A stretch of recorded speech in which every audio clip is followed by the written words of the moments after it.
우리 둘째 아이가 학교에서 키우고 있는 고추 씨앗 4개인가 들어있었는데 이 고추 씨앗의 이름은 꼬시기예요. 어젯밤에 잠자리에서 갑자기 저에게 엄마 꼬시기 물 줬어? 그래서 안 줬다 그랬더니 물 좀 주라고 저한테 부탁을 하는 거예요. 그래서 제가 그랬죠. 네 새끼 네가 키워라 그랬더니 갑자기 엄마도 할머니처럼 내 새끼를 키워줘야 돼 그러면서 저에게 엄마는 이제부터 꼬시기 할매야 라고 이야기를 하면서 물을 주라고 부탁을 하더군요. 그래서 아침에 나오자마자 우리 꼬맹이의 새끼 고추 새끼입니다. 이게 고추. 그래서 물을 줬습니다. 참. 그리고 제가 이렇게 물을 줬다고 하면 되게 기분 좋은 눈으로 오 신경을 써주네 라고 이야기 또 하더라고요. 이상하다.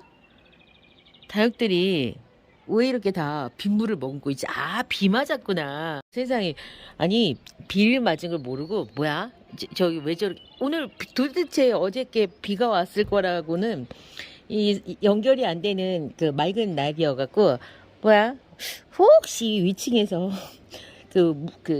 화다, 저기, 거리대에다가 물을 줬나? 아니면 관엽을 키우는 분이 계실 수도 있잖아요. 저 위아래층으로 위층에 관엽 키워갖고 괴롭다고 하시는 분이 예전에 댓글에 있었어요. 그래갖고 막 그 흙탕물이 다 여기 위로 막 다 떨어진다고. 저 괴로워갖고 거리대가 있는데도 못 쓴다고 그러시는 분이 계셔가지고. 내 생각보다 물이 깨끗해서 이게 뭔 일인가 했더니만, 어젯밤에 내린 빗물이 고여 있는 거였습니다. 이렇게 빗물 고여 있으면은 털어줘야 되는데 이제 그 혹시 이제 빗물이 있는 그 생장점 주변으로 햇볕을 강하게 깨지해서 거기가 이제 끓는 물처럼 돼서 생장점이 망가질까봐 우리가 그렇게 많이 걱정을 합니다.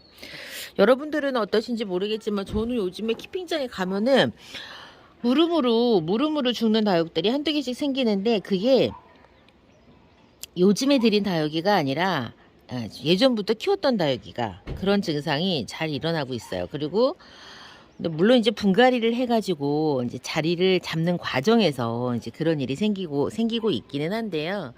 저는 한두 개씩 그런 게 생기더라고요. 네, 워낙에 다육이가 저는 많기도 하고 또 제가 키핑장을 일주일에 한 번 가서 이제 갈 때마다 발견을 하는 거여서 솔직히 전체 다육이 개수에 비하면 그렇게 많은 거는 아니에요. 근데 한 번씩 이제 여러분들 물음이 막 생기는 그런 어떤 그 시즌이 오면은 하루에 하나씩 막 발견할 정도로 얘네들이 물러가지고 주저앉거든요. 진짜 그 물음병은 우리가 뭐 아무리 강조해도 뭐 지나치지 않지만 우리가 무슨 수를 써도 사실 조금 막기가 힘들어요. 물음병을 그러면 예방하려면 어떻게 해야 돼요? 물을 주지 말아야 되나요? 아니에요. 물음병이 어떻게 생기는지, 물음병의 원인이 뭔지를 좀 이해를 하셔야 받아들일 수가 있어요. 저는 처음에는 이 물음병이 왜 생기는 줄도 모르고 그냥 다육이가 물 먹으면 그 다음에 잘못돼갖고 그렇게 된다고 계속 생각을 했는데 당연히 연관은 있어요. 물음병균은 그러니까 식물을 무르게 만드는 그 병균은 토양균이에요. 이 토양에 살고 있어요. 이 물음병균 같은 경우에 그래서 우리가 살균을 할 때 이 토양이 충분히 젖을 수 있게, 왜냐면 그 토양에 살고 있는 균이니까 살고 있는 그 균을 죽이기 위해서는 그렇게 해야 되고, 이 식물을 놓는 위치도 땅바닥보다는 좀 위에다 올려라. 왜냐면은 땅에 있을 때 그 땅에 있는 그 균이 빗물에 이렇게 튀어서 이렇게 오염을 시킨다고 하더라고요. 그렇기 때문에 이제 그렇게 또 이야기를 하고요. 그리고 이제 여기에서도 균이 있어. 그럼 빗물이 막 톡톡톡톡 튈 때 요 빗물을 타고 어딘가로 가요. 갔다가 이제 여기 상처가 있으면 파고 들어가거나, 상처가 설령 있어도 다육이가 건강하면 그거를 또 이제 뭐 문제 없이 이제 이겨내겠지만은, 이제 그렇게 이제 약한 다육들은 문제가 생겨가지고 이제 균이 이제 발병이 되는 거죠. 이렇게 물음병은 토양 속에 살고 있는 물음병균이 원인이에요. 그래서 단순히 물을 주지 않았다고 해서, 물을 줬다고 해서 생기지 않고 그런 문제는 아니고요.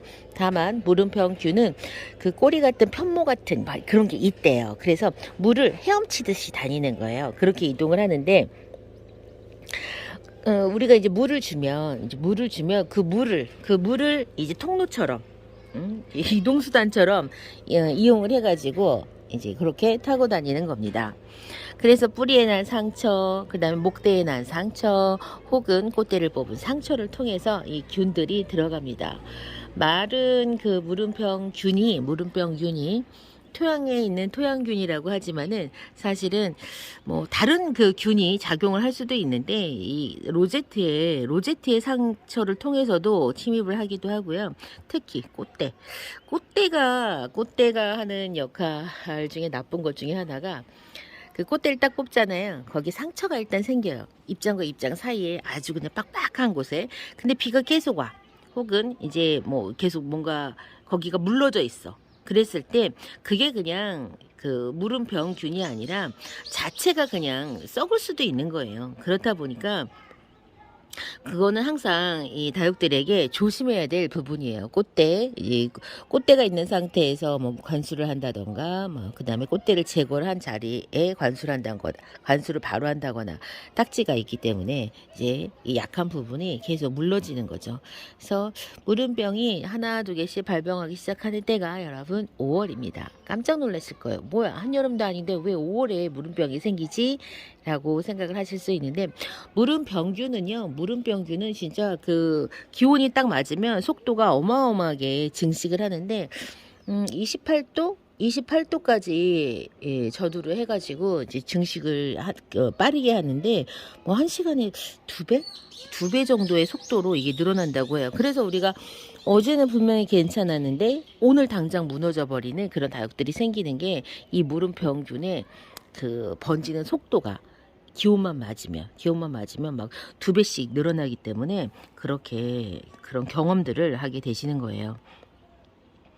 예방을 하기 위해서는 다른 게 없어요. 일단은 살균제를 그나마 좀 해주는 거, 그 다음에 어떤 상처가 나지 않게 관리하는 거. 그러기 위해서, 자, 우리가 우리 눈에 보이지 않는 상처들이 있어요. 그게 뭐가 만드는 거냐면 해충들, 뿌리 속의 해충이, 그 다음에 또 이제 뿌리 밖에서는 응애도 그렇고요. 그 다음에 또 이제 깍지도 그래요. 이제 콕콕콕 찔러갖고 즙을 빨아먹으니까 그런 상처들이 생겨요. 그래서 살충을 하는 겁니다. 이런 걸 보면은 이제 우리가 살균과 살충을 하는 순서는 살충제를 하고 그 다음에 살균제를 하는 게 순서상은 맞겠죠. 근데 어쨌건 이렇게 예방을 할 수 있는 방법은 그게 전부예요. 우리가 생각하는 것처럼 다육이에게만 그 작용을 하는 그 병균, 그 물음병균이 따로 있지 않아요. 얘네들은 엽채류, 뭐 그다음에 그 구근류 다 그 나쁜 역할을 하기 때문에, 그렇게 해를 주기 때문에요. 이 농학 박사님들이 그거를 그렇게 예방을 하려고 노력을 해도 한계가 있어요. 뭐 흙 전체, 땅 전체를 살균을 할 수는 없잖아요.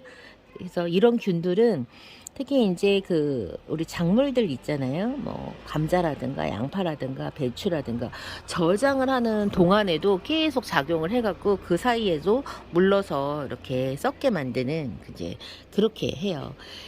최대한 물음병을 예방을 하기 위해서는 물을 여러분 안 주는 게 답입니까? 아니에요. 물을 안 주는 게 전 답. 그거는 그 안에 있는 병균이 그냥 움직이지 못하게 하는 게 물을 안 주는 것 뿐인 거지. 그걸 언제까지 그럴 수 있겠어요. 물론 딱 그때 안 주고, 얘네들은 건조에 약해요. 그래서 뭐 우리가 보름 동안 안 줬어. 그러면 물음병균이 다 사라질까요? 저는 그렇게 생각하지 않거든요. 다육이 보통 보름 동안도 물 안 주면서도 키우는 다육들 많잖아요. 그런데도 균이 발병을 하거든요. 그래서 가장 좋은 거는 일단은 살균제를 통해서 내가 키우는 사람이 할 수 있는 데까지 그냥 하는 거예요.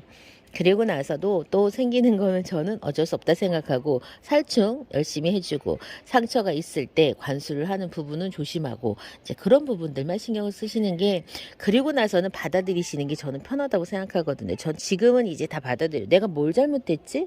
내가 왜 그러지? 나 왜 이렇게 소질이 없지? 이런 자책이 아니라, 그래, 어쩔 수가 없지. 저는 이제 그렇게 받아들이거든요. 그러니까 우리가 할 수 있는 거는 그냥 최선을 다해서 그냥 하되 이 그 물음병균이 왜 생기는지 내가 뭘 잘못해서 이게 생겼는지 그거는 진짜 스스로를 뭐라 반성한다기보다는 그래 어쩔 수가 없구나라고 받아들이는 게 훨씬 더 마음 편하다는 걸 제가 시간이 지나고 나서 좀 알았거든요. 여러분도 그러시기를 바래요. 이게 진작에 정복이 됐으면 뭐 고민을 했겠습니까? 누군가가 정복하세요. 예, 이게 상 드려야 돼, 상. 상 드려야 됩니다. 노벨과학상 드려야 돼요. 진짜 인류 물론 이제 그런 걸로 인해서 식량이 혹은 뭐 이렇게 정말로 엄청난 피해가 있거나 그렇지 않죠. 이제 우리도 그러니까 마찬가지인 거예요. 200개, 300개씩 키우는데 물음병균이 생기는 다육들이 뭐 한두 개씩 생겨. 그거는 받아들여야 되는 비율이 아닌가 저는 생각을 하고 있습니다. 오늘 아침에는 갑자기 이제 물음병에 관한 이야기를 했는데 어저께 키핑장에서 물음병으로 누브라 군생이 무너져가지고 제가 이제 그거를 생각을 하면서 여러분께 이야기 드렸어요. 이제 5월 슬슬 물음병으로 무너지는 다육이가 생기기 시작을 합니다. 이제 원인을 알면 덜 답답하겠죠. 그리고 좀 내가 해줄 수 있는 최선의 예방을 하는 거고 생겨도 사실 어쩔 수가 없는 부분이 저는 더 크다고 생각을 하고 있습니다. 재발을 막기 위해서는 해당 화분의 흙을 버리고 이제 뜨거운 물로 소독을 하고 다시 사용을 하면 된다 이제 이렇게 하시는데